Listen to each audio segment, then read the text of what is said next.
ભગવાન બીજા કોઈનો કોઈ સવાલ? ભગવાન ચોપડીમાં છે. હા, પછી એનો જવાબ તમારી અંદર જ છે, આપણા મનમાં છે. પછી બોલો, એક એક જવાબ બોલો. હા, બીજું ભગવાન આત્મા છે. પછી ભગવાન આપણા મનમાં છે. બોલો બોલો. ભગવાન આપણા હૃદયમાં છે. બોલો. ભગવાન ક્યાં છે? ભગવાન આપણા જોડે છે. ભગવાન બધી જગ્યાએ છે.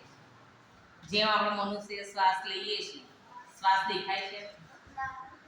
શ્વાસ દેખાય છે? આપણે શ્વાસ લઈએ પણ શ્વાસ તો બધી જગ્યાએ, ખાલી ડબ્બીમાં હોય, ખાલી રૂમ હોય ને એમાં હોય છે કે નહીં હોય? પર્વત ઉપર જઈએ તો એ હોય છે, નદી ગઈ હોય છે, બધી જગ્યાએ. એક પાંદડું આપણે હલાવવું તો આપણે આપણી તાકાત નથી કે એનો આપણે હલાવીએ કે ઉનાળામાં ગરમી આ લાગે છે એ વખત કેવી લાગે છે ગરમી? તાર તો એમ કે ભગવાન તમે એવો હવા આપો, પવન આપો તો અમને ગરમી ઓછી લાગે, એવું થાય છે કે એક 2 મિનિટ બધાય પોતપોતાનું મોં બી બંધ રાખવાનું અને આ નાક બી બંધ રાખવાનું, બરાબર? થોડી વાર બંધ કરો.